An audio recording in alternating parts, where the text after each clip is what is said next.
nice to get some decent weather and get some good time out on the bike.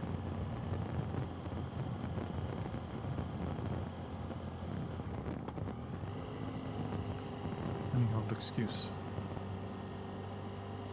I used to have work as my excuse to get out on the bike, and working from home negates a lot of that. You don't have to travel in and out. There's a lot of people that are working from home. They don't need to commute anymore. They don't need the commuter. But the thing with that also is you lose the headspace for commuting. I used to love it in the morning, going into work, and the evening coming home. All you had to do was focus on the riding. You couldn't think about work, you couldn't think about other issues going on. Focus on the riding, focus on the traffic, stuff like that. The kind of critical things you need to do when you're riding a bike. Trying to second guess what everyone else is going to do around you.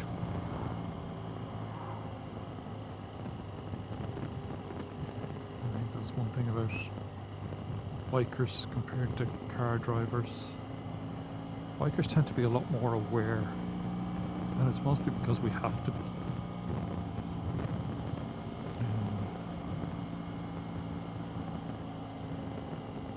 Drivers are less aware, and I will admit that myself. When I was driving the car before I got the bike, I would have been less aware of stuff going on around me.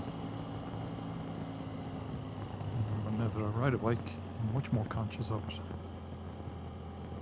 And you tend to look at things and notice things, and you're watching junctions more. And you're watching to make sure that the car in front of you notices you, or the car pulling out from a laneway actually sees you and stops, and stuff like that. Whereas when your car,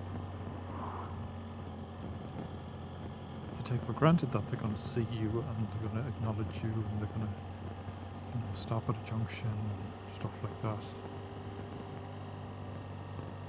Whereas when you're on a bike, it's less clear and obvious.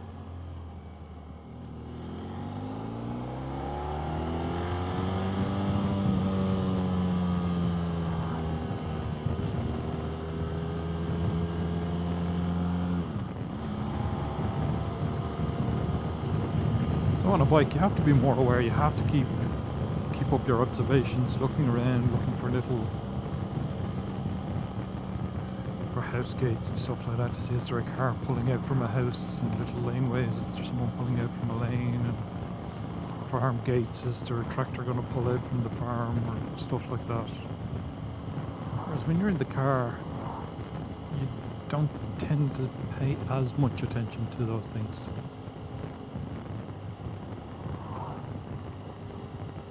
I think the vulnerability of being on a motorcycle tends to make you pay attention to that stuff.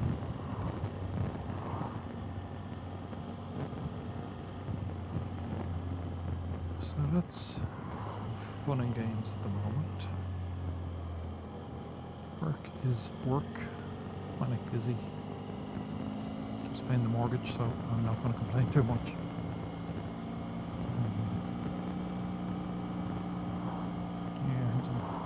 Busy times, some stressful times. You work through it. The thing with working from home is people tend to put in more hours when they work from home than they really should.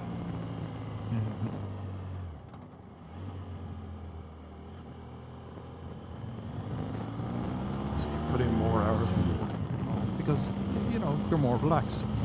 You're sitting at home, you have your dinner, you're watching your TV, I should just log on and check my emails and see what's going on in the office. And you do that, and you get an email about something, you go, sure, I'll just look at this, it'll only take me a minute, or I'll just do that, it'll only take me.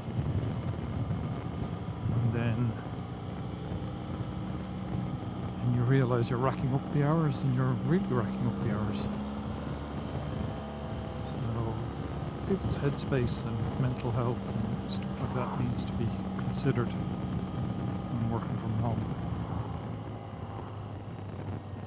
for all of you working from home out there, keep your head down. Don't work too much. Don't get too stressed over things. And if you do find yourself working too much, only you can control that.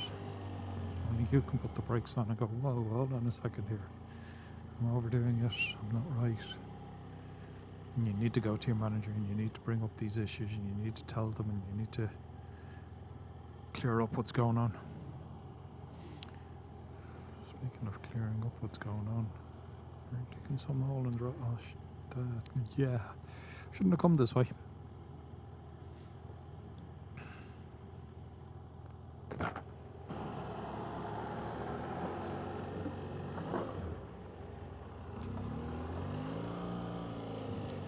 Big chunks in the road.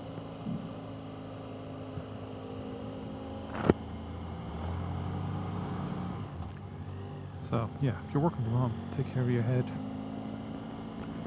Don't overdo the hours, don't stress yourself out.